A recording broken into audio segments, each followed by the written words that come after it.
Oppenheimer presenta. Llega a usted por cortesía de Crowdfunding, la revolución del real estate en Estados Unidos. ProdigyNetwork.com. Únete al crowd.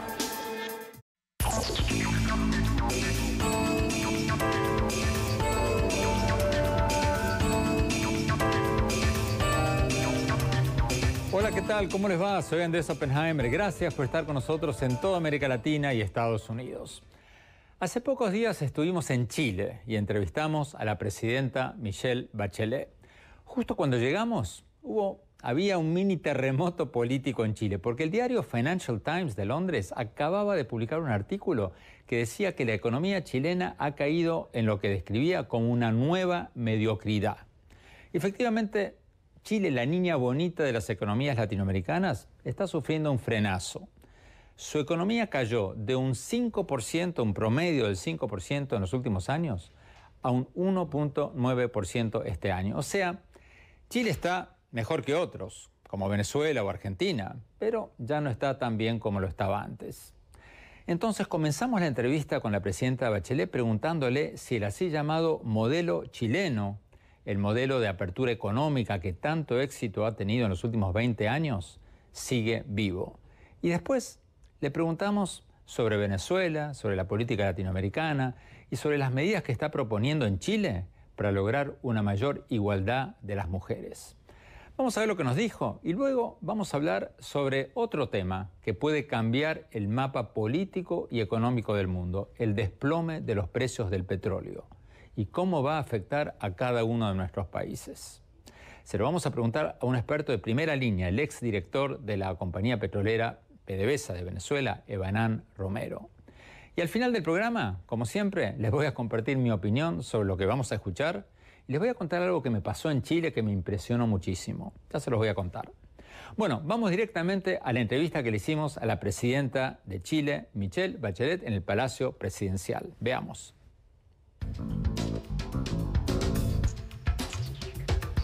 Presidenta Michelle Bachelet, muchísimas gracias por su tiempo. Presidenta, hablemos un poco de Chile. ¿Cuál es el estado de salud del modelo chileno? Porque tenemos versiones encontradas. Por un lado, Chile, acabamos de enterarnos, tiene el ingreso per cápita más alto o récord de América Latina, $23.000 per cápita, cosa que está muy por encima de todos los países. Por otro lado, Chile está sufriendo un frenazo económico del 5%, cayeron al 1.5% o 2% este año. El Financial Times, como usted sabe, escribió un artículo que causó mucho malestar en su gobierno, diciendo que hay una nueva mediocridad económica en Chile. ¿Cuál es el estado de salud de este modelo que tan bien ha funcionado bajo gobiernos de izquierda y de derecha? Bueno, me imagino que el Financial Times parece que habla de algo que escribió una persona y usa la palabra mediocre, que es la palabra que usa Christine Lagarde para referirse a lo que está pasando en la economía del mundo hoy día, ¿no? En que la economía está, francamente, todavía no en un proceso de recuperación plena y que habla de recuperaciones mediocres, ¿no? Ahora, y también el Fondo Monetario Internacional, así como CEPAL, ya hace muchos meses que, definieron de que la América Latina en su conjunto, tal vez salvo Colombia, me parece, todo el resto de los países están viviendo una desaceleración franca y algunos han caído en recesión franca. Multiplicidad de casos, factores económicos externos. En el caso de Chile, por supuesto que juega lo que ha sido el factor de lenta recuperación externa de la economía, en un país en que ha basado mucho su desarrollo en inversión externa, también en comercio exterior, pero también producto de uno de nuestros principales socios comerciales, China, y también lo que ha pasado en China nos ha afectado. Ahora yo quiero decirle esta desaceleración económica. En Chile estamos creciendo más lento de lo que nos gustaría, sin duda. No partió en este gobierno, partió el fines del 2012, lo vimos todo el 2013, lo avisamos todo el 2013 como candidata. Chile se está desacelerando, hay que tomar medidas, no se tomaron muchas de esas medidas. Más allá de los factores externos, lo que le ha pasado a Chile y que ha repercutido en la economía, es que Chile creció extraordinariamente cuando teníamos, como decía el Fondo Monetario, que nos avisaba, tengan cuidado, ustedes le está yendo muy bien porque el viento está a favor, pero cuando el viento no esté a favor va a empezar a pasar cosas distintas, tienen que tomar medidas. ¿Cuál era el viento a favor? Precios del cobre extraordinarios. Empieza a bajar el precio del cobre, ¿no es verdad? empiezan todas estas otras variables internacionales, y nosotros yo creo que en los últimos años hemos hecho poco en aquellas cosas que tenemos que mejorar. Uno, productividad. Y tenemos que mejorar la productividad desde el punto de vista, por un lado, de bajar el costo de la energía. Chile es uno de los países con más alto costo energético. Esto ha tenido mucha importancia en el ámbito minero. Somos el segundo país del mundo con más alto costo energético en el ámbito de la minería. No tanto en otros sectores, pero el ámbito de minería eso tiene un rol muy importante. Baja productividad en términos también de que tenemos que seguir mejorando la calificación de nuestros profesionales, de nuestra mano de obra. Hemos avanzado poco en más innovación, en más ciencia y tecnología. Es decir, hay una cantidad de desafíos que no se notan cuando el cobre va espectacular, es lo que hacemos, nos empuja todo, muchos proyectos, pero cuando eso empieza a enlentecerse, empiezan a notarse los otros elementos. Otro componente que tenemos todavía también, diversificar más nuestra economía. Y en ese sentido, el desarrollo de una política industrial moderna. Pero, Presidenta, estos proyectos están hechos en base a un presupuesto del Estado que, según me dicen, preveía una hipótesis de crecimiento del 4.9% y Chile va a crecer al 1.9%. ¿Cómo van a financiar todo eso cuando el presupuesto que estaba planeado es mucho mayor al crecimiento de la economía? Lo primero es que justamente cuando se discutió lo del 4.9%, que era una hipótesis que el gobierno anterior señalaba, cuando todas las cifras decían que eso no era posible, se discutió con el gobierno anterior, tanto por nosotros como por el Parlamento, las fuerzas políticas que a mí me apoyan en el Parlamento. Sí. Y se les dijo al gobierno anterior, no va a crecer Chile un 4,9%. Sin embargo, nosotros somos un país que tenemos, por un lado, recursos, ¿no es verdad? Acuérdense que al final el gobierno del presidente Lagos y en mi gobierno desarrollamos estos fondos como soberanos, ¿no? Copiando el modelo noruego, y muchos de los recursos del cobre los colocamos en estos fondos para poder desacoplar lo que eran los beneficios sociales de los vaivenes de la economía.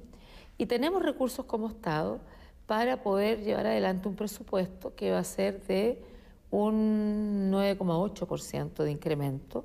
Nosotros heredamos un pequeño déficit, vamos a hacer un proceso gradual de aquí al 2018 para llegar al balance estructural, al balance cero, porque creemos que en este momento la economía lo que requiere, y lo hicimos en el año 2008-2009 y funcionó. Chile fue uno de los primeros países que salió de la crisis económica el 2009, fines de 2009-2010, gracias a lo que hicimos, que fue mucha inversión pública, que permitió que el sector privado, en áreas que son intensivas, ¿no es verdad?, en mano de obra, como construcción de caminos, agua potable, un conjunto de medidas, realmente podamos retomar la senda del ritmo de crecimiento. ¿Cuál es nuestra evaluación? Nosotros sabíamos que 2004 iba a ser como era, y estábamos preparados para eso. El 2005 va a estar algo mejor, en torno al 3% de crecimiento. 2015. Perdón, 2015, me fui para 2015, en torno al 3% de crecimiento, y esperamos que el 2016 vamos a llegar en torno a lo que es el crecimiento potencial de nuestro Producto Interno Bruto. ¿Qué es cuánto? Es en torno al 5%. 5%. Presidenta, pero sus adversarios políticos, dicen que usted no está aprovechando el principal capital político de Chile, que es su imagen de seriedad, su imagen de institucionalidad, su imagen de ahorrar en los tiempos de las vacas gordas para los tiempos de las vacas flacas, y que en lugar de, por ejemplo, apostar a la marca regional de la Alianza del Pacífico, la alianza entre Chile, Perú, Colombia y México, usted está tratando de aliarse con Brasil, Argentina y Venezuela, los tres países cuyas economías están teniendo el peor desempeño de América Latina. ¿Qué le responde a usted a quienes dicen que usted tendría que capitalizar la marca regional y decir al mundo, señores, vengan a invertir a Chile, que Chile es parte de la Alianza del Pacífico, somos mucho más serios que el resto, vengan a invertir acá? ¿Qué le responde? Parece que vamos a tener que invitar a esas personas a nuestros viajes afuera, porque hemos estado justamente en México en la reunión de la Alianza del Pacífico, luego en Naciones Unidas hemos hecho en Bloomberg, hemos hecho un gran encuentro con personas de todas partes, empresarios norteamericanos, entre otros, los 4 presidentes de la Alianza del Pacífico. Estamos trabajando muy estrechamente, estamos muy activos. Yo estoy muy entusiasmada con la Alianza del Pacífico, estamos apoyándola con mucha fuerza. Chile en la última reunión planteó que hay otras áreas que tenemos que abrir, como la minería, como el tema energético y muchos otros. Estamos trabajando muy fuertemente ahí. Por otro lado, la imagen de Chile tiene que ver también con lo que hemos hecho todos los presidentes. yo lo conozco bien, he estado en Nueva York, he estado en Washington, me he reunido con los empresarios han quedado muy tranquilos en las conversaciones que hemos tenido, les hemos explicado, hemos contestado todas sus preguntas, hemos recibido una enorme cantidad aquí de visitas de CEOs de distintas empresas de Estados Unidos, de Canadá, de Dinamarca, de Japón, de China, interesados en invertir en Chile. Entonces yo creo que ellos están completamente, probablemente sin conocimiento de lo que estamos haciendo, porque justamente lo que estamos haciendo es continuar diciendo, mire, Chile sigue siendo el país serio, el país con las reglas claras, el país que le interesa la inversión extranjera, el país que quiere sociedades con países serios, en que cree en la alianza público-privada. Eso lo estamos transmitiendo en todas partes. Ahora pronto voy a Alemania, a España con lo mismo objetivo. Vamos siempre con los parlamentarios de todos los sectores políticos, vamos con empresarios también de distintos pequeños, o sea, medianos, grandes, vamos a incluir pequeños en lo próximo. Por lo tanto, yo creo que esa es una crítica absolutamente infundada, que no se refleja en lo que estamos haciendo y por lo tanto creo que debieran estar tranquilos, porque nosotros no estamos partiendo de cero, lo hemos hecho antes, lo seguiremos haciendo.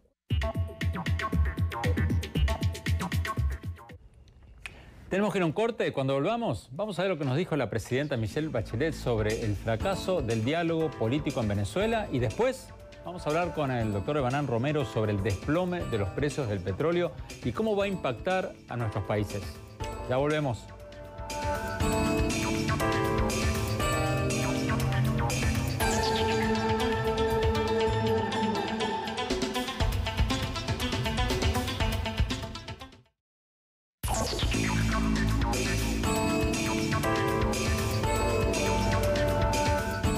Muchas gracias por seguir con nosotros en esta entrevista exclusiva con la presidenta de Chile, Michelle Bachelet, que hicimos hace pocos días ahí en Santiago de Chile. Sigamos con la entrevista.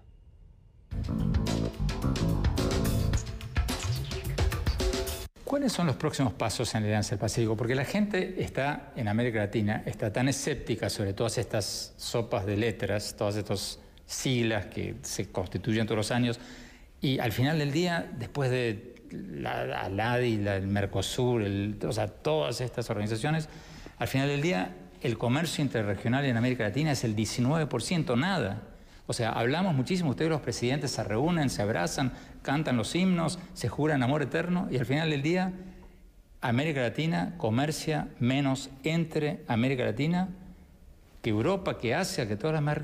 Entonces, ¿qué va a hacer la Alianza del Pacífico ahora más para demostrar que es algo más que una nueva sigla? Déjeme contarle que efectivamente en el contexto de UNASUR, este es un tema que nosotros hemos trabajado, el tema de cómo es posible, o sea, nosotros cuando partimos en UNASUR, el gobierno anterior mío, mirábamos a Unión Europea como un referente. Bueno, todos hemos sabido, Unión Europea ha mostrado sus cosas buenas, pero también desafíos que tiene que resolver. Pero una de las cosas que nosotros siempre mirábamos justamente es esa comparación. En la Unión Europea el comercio intrarregional es extraordinario, ¿cierto? Y acá tan bajo. Entonces son temas que en el contexto de América del Sur, pero también de la América Latina en su conjunto, hay que mejorar con mucha fuerza. Ahora bien, en la Alianza del Pacífico, déjeme confesarle, yo estaba viviendo fuera de Chile cuando parte la Alianza del Pacífico, que fue una readaptación de algo que hicimos en el gobierno cuando yo estaba con todos los presidentes, que era el Arco del Pacífico. Nosotros incluso en la Cumbre Iberoamericana de El Salvador se firmó el protocolo entre todos los presidentes. Muchos países, nosotros somos de los 4 países en la Alianza, 3 estamos en APEC. Y la Alianza del Pacífico tiene ese sentido de mirar el mercado más dinámico del mundo, ¿no es verdad? Que es el área pacífica, Asia-Pacífica. Y nosotros toda la vida yo llevé la voz en todas las reuniones de APEC diciendo que Costa Rica, que Colombia, que querían ser parte de APEC, pero APEC había definido una moratoria por mucho tiempo. Entonces, viendo este tema y viendo por otro lado la experiencia que había tenido mi predecesor, en esa época, no el presidente Piñera, en que había ido a países como la India y le habían pedido, digamos, cantidades de productos que Chile no es capaz de producir. Entonces, siempre pensando, mire, aquí lo mejor que nos puede pasar a todos es juntar capacidades, ampliar el mercado, pero para varios, ¿no es verdad? Bueno, entonces ahí empezamos a pensar en el Arco del Pacífico. Bueno, pasó poco aparentemente en el Arco del Pacífico, se concretó poco. Entonces este grupo de presidentes, el presidente Piñera, más los presidentes del momento de México, Colombia y Perú deciden armar la Alianza del Pacífico. Usted me dijo que iba a confesar algo. Lo voy a confesar porque Entró como yo estaba fuera de Chile, no tenía mucha información. Y yo veía que iban a Davos, que hablaban de la Alianza, que la Alianza era como no sé si la niña bonita, el niño bonito de América Latina, pues yo no veía nada concreto. Y me hacía la misma pregunta a usted. ¿Y esto qué es esta Alianza del Pacífico? ¿Será, perdón que le diga, puro bluff, ¿no? ¿Será más? Y por otro lado veía otros países de la región sintiendo que esto tenía contenido ideológico, que tenía el sentido de darle la espalda al resto de la región, tenía este sentido como de decir, aquí estamos los bien portados, los buenos, y los otros no son buenos. Es lo que yo leía desde afuera de la prensa internacional. Entonces, cuando llegué a Chile, ¿pero qué ha hecho la Alianza del Pacífico? A ver, cuéntenme en verdad. Nunca logré, incluso le dije al presidente Piñera varias veces que nos entrevistamos, conversamos, al cambio. Pero, a ver, cuénteme, presidente, pero ¿qué es esto de la Alianza? ¿Qué en concreto se ha logrado? Bueno, a esa altura eran como memorándum de acuerdo, ciertos protocolos de trabajo y comisiones de trabajo. Ahora, yo quiero decirle que la primera, obviamente, estudié todo lo necesario para ir a la reunión en Nayarit, ahí en México, pero todavía me sonaba abstracto todo esto. Pero fíjese que estando ahí, donde tuvimos la reunión con los presidentes, donde hubo la reunión del Consejo Empresarial de Alianza del Pacífico, y empezar a revisar ya documentos concretos y cosas concretas, y cifras concretas. Yo creo que se ha logrado avanzar en cosas concretas. En algunas hay que avanzar más rápido. Tenemos todavía ciertos protocolos adicionales al acuerdo marco que tienen que ser ratificados por los congresos y que va a permitir una serie de herramientas. Pero se ha logrado, por ejemplo, en movilidad de personas, estudiantes. Hemos abierto espacio para que jóvenes de los 4 países puedan ir a estudiar a otros países. Chile, de hecho, ha venido un conjunto de países. Está el tema comercial, pero también hay otras variables que son interesantes. El que se puede usar, por ejemplo, así creo que se llama, el denominador de origen. Por ejemplo, algunos de nuestros países... Pero, Presidenta, ¿es el grupo de integración más importante para Chile o no? Nosotros nunca hemos definido en Chile un grupo por sobre otro. Hemos definido que Chile requiere tener grupos de distintos tipos, subregionales, regionales, pero es importante. Ahora, tiene una connotación distinta a la mayoría de los otros que está mencionado. Yo le diría, si me permite, es muy pragmático ese acuerdo, extraordinariamente pragmático. Sin duda que son todos países que comparten los valores de la democracia y todo aquello, pero la conversación es esencialmente sobre 5 aspectos. El aspecto comercial, el flujo libre de bienes, de servicios, de personas, ¿no es verdad? Y la cooperación. No pretende ser una alianza política y por eso yo le diría... El presidente Evo Morales... Los foros políticos están por otro lado, digamos. El presidente Evo Morales ha dicho que la Alianza del Pacífico es un grupo lacayo del imperialismo. ¿Qué le responde? Ahí hay 4 países que soberanamente han decidido juntarse, mirando que son todos países que miramos el Pacífico, juntarse y aprovechar las oportunidades en términos que todos queremos, que el crecimiento económico finalmente signifique desarrollo y bienestar para nuestros pueblos. Significa que logremos avanzar en derrotar la desigualdad para nuestros pueblos. Y entendemos que el crecimiento económico es un factor importante, que el comercio es un factor importante, que el libre flujo de personas, de bienes, de productos es un factor importante. No, fíjese, yo soy una convencida de la Alianza del Pacífico. Lo que sí tengo que decir, jamás la he entendido como un referente que le dé la espalda al resto de la América Latina, y es por eso que hemos dicho, y tal vez por nuestra especie de, ¿cómo diría yo?, ADN, que está en el ADN de Chile, de sentirse país puente y país puerto, que también le hemos dicho a nuestros hermanos de los otros países de la región, mire, esto no es el Pacífico contra el Atlántico, por el contrario, estos son países del Pacífico que están buscando un modelo de integración que queremos consolidar, pero queremos mirar cuáles son los puntos de convergencia con nuestros otros países, vecinos y amigos.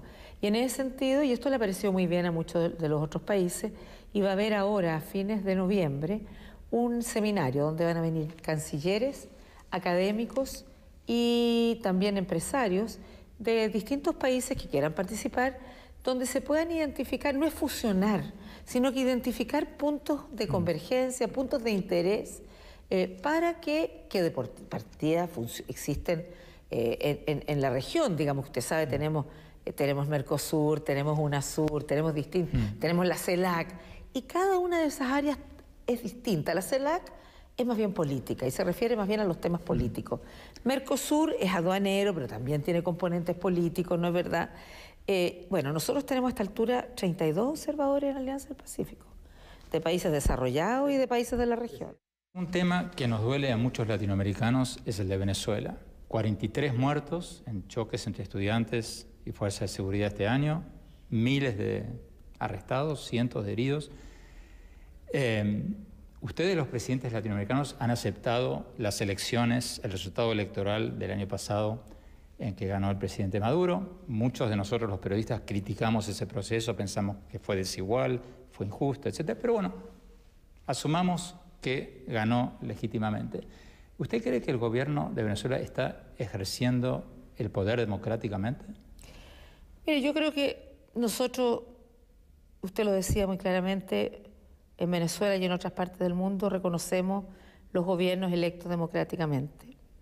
Y también creemos que no estamos por fortalecer ninguna caída de ningún gobierno en ninguna parte del mundo por vías no democráticas. Son los dos grandes parámetros. Nosotros creemos que hay situaciones que muchas veces, o sea, lo segundo es que creemos que son los propios ciudadanos en un país los que tienen que decir la primera palabra, ¿no? Soberanía no es solo que uno vote, sino también que uno diga y decida para dónde va el país. Nosotros creemos que es muy importante que en toda nuestra región podamos velar para que todos los procesos sean democráticos, para que haya participación de la ciudadanía en esos procesos, pero también creemos que es importante buscar las formas de cómo los gobiernos podemos apoyar para aquellos gobiernos que han estado en situaciones de crisis, como ha estado el gobierno de Venezuela, y que permita encontrar una salida pacífica a un conflicto que se ha prolongado por demasiado tiempo. Y en ese sentido es que nosotros hemos sido muy activos en buscar que a través de los cancilleres, que ha sido como los presidentes de UNASUR han considerado la manera más adecuada, puedan estar en conversaciones con no solo el gobierno, sino también la oposición. El canciller chileno, cuando ha estado allá, ha hablado con mucha claridad, ha dicho la posición chilena con claridad tanto al presidente Maduro como a la oposición, y nosotros estaremos siempre apoyando cualquier proceso que implique buscar una salida pacífica, dialogante entre el gobierno y la oposición. Esa es y será nuestra actitud. Pero han pasado varios meses y el esfuerzo no solo de Chile, sino de otros países latinoamericanos no ha llevado a ninguna solución. Han encarcelado al líder de la oposición, Leopoldo López, se han apoderado de uno de los principales periódicos, El Universal, se han cerrado cada vez más los espacios democráticos. Cuando usted y yo, por cierto, éramos exiliados políticos de dictaduras militares, pedíamos solidaridad a todo el mundo. ¿Qué responde usted al pedido de solidaridad hoy en día de la oposición venezolana que se ha quedado sin espacios en su país para manifestar sus derechos democráticos? Yo creo que la mejor expresión que puedan tener los países, si buscan que todo proceso sea un proceso que vaya por vía democrática y de diálogo, es que hagamos lo que tenemos que hacer. Las declaraciones públicas son re fáciles, pero no siempre cambian las cosas. Y por lo tanto, si no ha habido resultados esperados, entonces quiere decir que UNASUR tenemos que hacer mucho más. Hoy día estamos en una nueva oportunidad también. Tenemos un nuevo secretario ejecutivo, el expresidente Samper, que tiene como una de las tareas también ser muy facilitador en esto. Y nosotros retomaremos, yo diría, con fuerza la posibilidad de mirar cómo apoyamos para que el proceso en Venezuela realmente tenga los resultados esperados por las partes. Hubo un encuentro que se iba a hacer de UNASUR que se suspendió lamentablemente, porque que era a fines del mes de agosto, se suspendió ahora para los próximos meses. Creo que habrá nuevas oportunidades, tanto para los cancilleres como para los presidentes, para buscar cuáles son las mejores iniciativas y las mejores fórmulas que nos permitan realmente avanzar. En mi experiencia, cuando fui presidenta de UNASUR, me tocó interactuar en Bolivia y logramos buenos resultados. Más que declaraciones públicas, yo hablé con todas las partes, buscamos espacios de diálogo y logramos los efectos. Creo que a lo mejor entonces tenemos que mirar qué es lo que no hemos hecho lo suficientemente bien y cómo tenemos que trabajar mejor.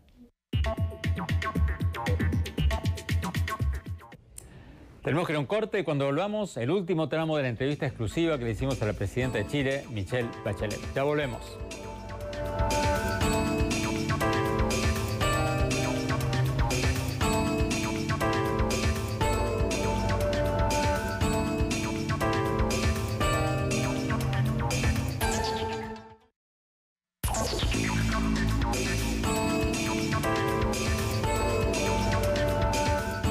Muchas gracias por seguir con nosotros en esta entrevista exclusiva con la presidenta de Chile, Michelle Bachelet. Veamos lo que nos dijo sobre sus propuestas para lograr mayores derechos para las mujeres. Veamos.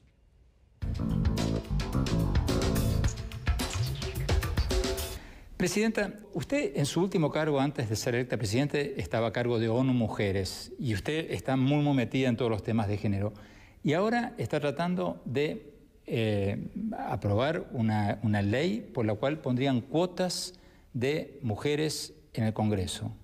¿Funciona eso y cómo funcionaría eso? Yo soy una convencida que una sociedad es mejor, es más rica, si una sociedad democrática es más democrática, si en verdad están representados en ella en todos los niveles de participación y decisión, hombres y mujeres.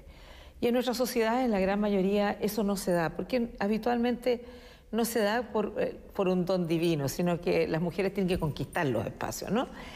Tampoco los partidos políticos habitualmente abren de manera muy espontánea los espacios. Por tanto, en casi la mayoría de los países y en nuestra región, la América Latina, tiene, yo diría, una proporción relativamente buena comparada con otros lugares, tanto de jefe de Estado como jefe de gobierno, pero también de expresión parlamentaria. Chile, en cambio, está un poco más atrasada que el promedio del resto de la América Latina. La Argentina, si no me equivoco, tiene cuotas de 30-40% en términos de senadores y diputados. Costa Rica también tiene cuotas. Entonces, ¿qué es lo que se ha visto históricamente? Que lo que hay que hacer es estimular distintos tipos de procesos, como cuotas y otros, de manera de que más mujeres puedan participar en las elecciones y tener posibilidad de ser electas. ¿Qué porcentaje están hablando aquí? Nosotros estamos hablando 40% de candidatas. ¿De mujeres? Candidatas mujeres. Candidatas. Ahora, si usted me pregunta, a mí me hubiera gustado de mujeres electas, pero para partir 40% de candidatas en las listas, pero con otro aditamento, porque si es solo 40%, finalmente los nombres de mujeres se colocan al final y la verdad es que las mujeres no tienen ninguna posibilidad de ser electas. Entonces, además, esto está unido con otra iniciativa que es que en algunos le llaman CIPER o cebra, que es el nombre de un hombre, una mujer, un hombre, una mujer, un hombre, una mujer, de manera que en el fondo los candidatos sean visibles. Cuando hay cuestionamiento al tema de cuotas, se cuestiona, bueno, ¿por qué poner cantidades de mujeres cuando hay que elegir buenos candidatos? Pues es obvio que tienen que ser buenos. ¿Por qué el cuestionamiento a la calidad se plantea cuando son mujeres y no cuando son hombres? Todos tienen que ser buenos candidatos, hombres y mujeres, de lo contrario no van a ser electos. Entonces nosotros estamos cambiando la ley electoral en Chile. Tenemos un sistema binominal histórico, creo que es el único país en el mundo que tiene un sistema siguiente. Elegimos el presidente por elección directa, ¿no es verdad? Universal, directa. Elegimos los alcaldes asimismo de esa manera, los concejales por sistema proporcional y el Congreso por un sistema binominal, que al final lo que hace, para no entrar en detalles técnicos, es que parea de manera inadecuada fuerzas políticas que no son variables, no tienen la misma proporción y por tanto mucha gente que tiene mayor votación incluso que otra no es electa. Conclusión, jóvenes desafectados, desinteresados en la política, jóvenes que no quieren votar porque sienten que su voto no cuenta. Entonces queremos reformar la ley electoral y en eso estamos, para asegurar que tengamos también a nivel de Parlamento una votación proporcional y ahí hemos incluido un incentivo, digamos, para que más mujeres sean candidatas para que podamos tener una representación mejor.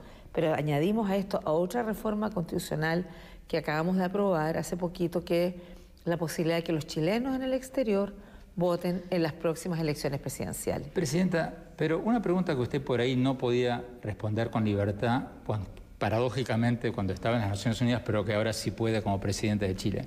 ¿Por qué Chile, por qué usted como campeona de la causa, como convencida de la causa de la igualdad de género, no asume una posición más firme en cuanto a lo que está pasando en el mundo? Porque usted está hablando de candidatas al Congreso, pero en buena parte del mundo están apedreando a las mujeres o poniéndose en la cárcel, no permitiéndoles manejar, como en Arabia Saudita, no permitieron estudiar, como en el caso de Malala, la joven que acaba de ganar el premio Nobel. ¿Por qué usted y Chile y más países no dicen algo al mundo sobre esta barbaridad que se está cometiendo legalmente, o sea, con las constituciones de estos países? Fíjese que lo hemos hecho. Lo que pasa es que nosotros, tal vez porque cuando uno está en el Ejecutivo, uno se da cuenta que más que declaraciones o un artículo que uno escriba, lo que importa es cómo uno genera cambio, ¿no? Déjeme explicarle. El caso Malala, yo creo que además acaba de recibir el premio de la Nobel de Paz y creo que es la persona más joven en la historia del Nobel, ¿no? Que ha recibido un premio, una chica muy valiente. Fíjese qué tremendo son lo que pasan en nuestra sociedad, en todas, ¿no? El hecho que balearan a Malala hizo que un proceso que en su país durante tantos años se estaba dando, de no se había logrado avanzar, que era un cambio constitucional que se requería para que las mujeres, las niñas en Pakistán tuvieran derecho pleno a estudiar, se logró post el horror. Todos nosotros nos paramos, declaramos en contra, y bueno, se logró finalmente. Incluso en su momento estuvimos en UNESCO con el presidente de Pakistán, que colocó recursos para que las niñas del mundo, y en particular la de Pakistán, pudieran estudiar. Yo creo que obviamente no debiéramos llegar a ese tipo de niveles, no debemos llegar a la violación de una niña asesinada en un bus de la India para que en la India tomaran medidas más fuertes contra estas cosas. ¿Y sabe qué pasa? Nosotros todos hemos levantado la voz, lo hemos planteado públicamente, lo hemos planteado donde habitualmente se plantean estos temas, que son en los foros multilaterales. Hemos hecho presentaciones, pasado resoluciones. Chile ha sido muy activo en pasar resoluciones a estos distintos niveles. Sin embargo, es dramático que se requiriera como situaciones tremendas para que a veces los países tuvieran que hacer algo. Fíjese que en Chile durante mucho tiempo estuvimos empujando una ley contra la discriminación religiosa, pero su respuesta, sexual. Presidenta, a por qué no asumen una posición más abierta. No, es que hemos asumido una posición muy abierta y la vamos a seguir haciendo. De hecho, en el mes de febrero, 27 de febrero, 28 de febrero y el 27 y 28 de febrero, vamos a hacer acá en Chile, con ONU Mujeres, con el gobierno de Chile, un gran encuentro donde vamos a invitar a grandes líderes femeninas en el ámbito de la política, en el ámbito del mundo sindical, porque tenemos dirigentes sindicales, dirigentes sociales, esperamos que Malala también la vamos a invitar, mujeres con voz poderosa para hablar justamente de poder, política y mujer, porque creemos que necesitamos más mujeres y creo que el mundo sería mejor con más mujeres en distintos espacios de representación. Presidenta Bachelet, muchísimas gracias. Muchas gracias.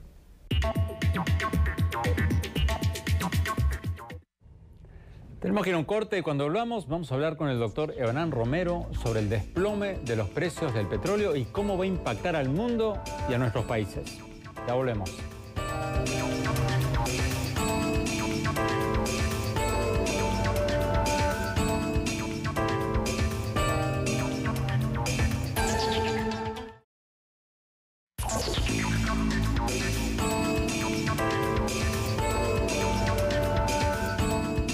Gracias por seguir con nosotros. En las últimas semanas se han desplomado los precios del petróleo y eso puede cambiar el mapa político y económico del mundo. ¿Qué va a pasar con los países altamente dependientes de sus exportaciones de petróleo como Venezuela o Ecuador? ¿Y hasta qué punto se van a beneficiar los importadores de petróleo, los países centroamericanos y muchos otros que no tienen petróleo? Tenemos con nosotros al doctor Evanán Romero, que conoce este tema como muy pocos. Evanán, antes de analizar país por país, esta caída, este desplome de los precios del petróleo, ¿es un fenómeno pasajero, transitorio o va a ser más bien permanente? Bueno, permanente per se no, en el sentido de que va a haber una recuperación, pero se ve un periodo ciertamente un poco más largo de los que han sucedido en otras ocasiones, que son por razones geopolíticas. Evanán? Porque digamos un par de años. ¿Un par de años? Es posible, wow. Sí, claro. Pero ¿cómo se explica eso? Tenemos conflictos en todo el mundo, en el Medio Oriente, en Ucrania. O sea, antes había un conflicto y se disparaban los precios del petróleo, ahora claro, no. Eso eran reacciones transitorias, porque mientras los mercados se reacomodaban.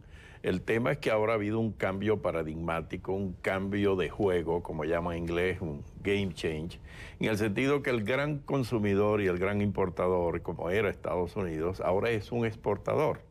Y aquellos que eran exportadores Veamos el caso de Venezuela. La semana pasada trajo su primer cargamento de crudo, comprado a precios por encima del marcador Brent, Argelia, para poderlo mezclar con sus pesados. Estados Unidos ahora despachando crudo. Todo esto es un fenómeno del fracking, de esta revolución energética que permite a Estados Unidos extraer petróleo con este sistema nuevo que antes no se usaba. ¿Ese es el principal motivo? Indudablemente que hubo ese inicio en el año 2005, 2006, es reciente en términos de historia petrolera, 8 o 10 años, donde los Estados Unidos finalmente demostraron comercialmente la técnica de extraer estos petróleos y el gas natural de una roca que era impermeable, que era sellada y que había que fracturar, y entonces utilizaron una técnica, una tecnología madura de más de 60 años, pero se venía utilizando en campos convencionales y lo utilizaron en estas áreas y han tenido un resultado impresionante. Ebrán, ¿cuáles van a ser los países latinoamericanos más afectados por esta caída de los precios del petróleo? Inclusive mundialmente Venezuela en primer lugar, segundo Rusia, Irán. ¿Y qué te dice eso? Son petroestados, países cuyos presupuestos fueron artificialmente y desmesuradamente manejados con base a un ingreso petrolero. Si comparas Rusia es casi el 50%, que es nada. Venezuela tiene 98% de todo el ingreso está basado en ese barril. 92%. 98%. 98%. Prácticamente se terminaron todas las otras exportaciones no petroleras. Wow. Ebrán, Venezuela con el petróleo a 80, ¿puede sobrevivir? Porque China está dando créditos extraordinarios y ahora acaba de anunciar otro. ¿Con la ayuda china, Venezuela puede capear el temporal?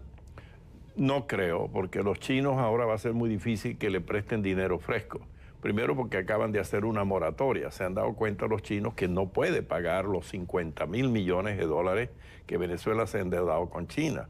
Y le ha permitido ahora, con periodo indefinido, que no le siga enviando los 330.000 que eran a pagar deudas, dinero que no recibía la empresa estatal, sino el gobierno, y cuyo resultado tiene mucho que ver de todo este dispendio.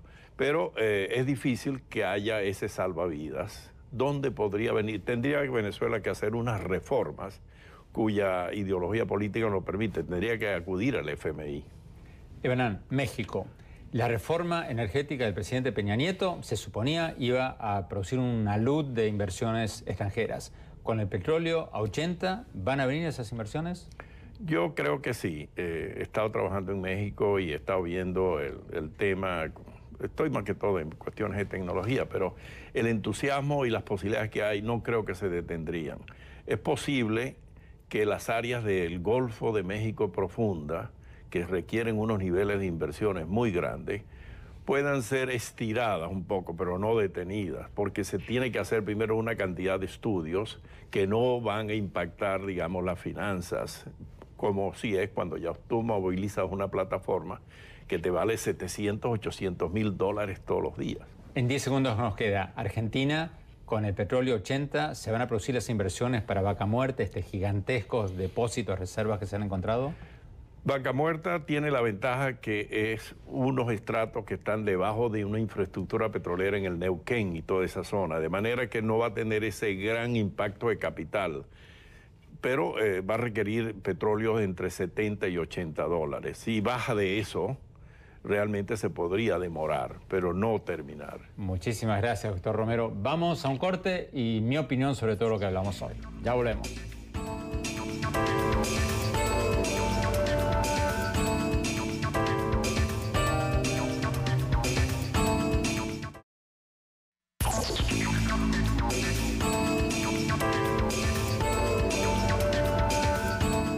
Muchas gracias por habernos acompañado y no se olviden de seguirnos en nuestro Twitter, @OppenheimerA, y en nuestro Facebook, al que pueden entrar por nuestra página web de oppenheimerpresenta.com.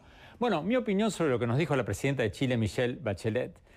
Yo no puedo dejar de preguntarme si los países como Chile no deberían tomar unas posturas un poquito más firmes, más vocales en defensa de la democracia en América Latina y en defensa de las mujeres a las que se les están robando sus derechos en buena parte del mundo islámico. Pero en cuanto a la economía chilena, tiendo a compartir el optimismo de la presidenta. No hay duda de que Chile, la economía modelo de América Latina, está sufriendo un frenazo, un bajón. Pero independientemente de lo que nos dijo la presidenta Bachelet sobre su optimismo de que las cosas van a empezar a mejorar el año próximo, quiero contarles una anécdota de algo que me pasó durante mi visita a Chile, que me hace ser bastante optimista sobre el futuro chileno. Mi viaje a Chile coincidió con el lanzamiento de mi nuevo libro, Crear o Morir, y por supuesto aproveché el viaje para hacer varias entrevistas sobre el libro y el tema de la innovación y la creatividad en América Latina. Y en una de esas entrevistas con la cadena estatal de la televisión chilena, que es una de las más vistas, me pasó algo que me sorprendió enormemente. Mientras estaba esperando que llegara mi turno en un programa de la televisión estatal, escuché como un político en el estudio estaba hablando pestes de la presidenta Bachelet, en la televisión pública. Yo pensé, bueno, ahora van a venir otros 4 políticos oficialistas o 5 y lo van a cortar en pedacitos, lo van a destrozar a este que acababa de hablar. Y pasó todo lo contrario. Para mi sorpresa, vino otro señor y dijo, estoy totalmente de acuerdo con lo que acaba de decir esta otra persona. Y después el conductor del programa agradeció a ambos y pasó a mi entrevista. ¿Se imaginan ustedes eso en la televisión estatal de Venezuela o de Ecuador o de Bolivia o de Argentina? Después de la entrevista con la presidenta Bachelet hablamos fuera de cámara sobre la prensa y ella, muy cuidadosa de no hablar mal de ninguno de los otros presidentes, dijo que a ella ni se le cruzaría por la cabeza censurar a la televisión estatal ni usarla para hacer cadenas de horas de duración para hablarle al país todos los días. O sea, Chile para mí sigue siendo un país de instituciones fuertes en lugar de un país de hombres o de mujeres fuertes. Y eso, creo, le va a ayudar a recuperarse muy pronto, porque los países de instituciones fuertes generan inversiones a largo plazo y la inversión ayuda a generar crecimiento económico y el crecimiento ayuda a reducir la pobreza. Muchas gracias. Hasta la semana próxima.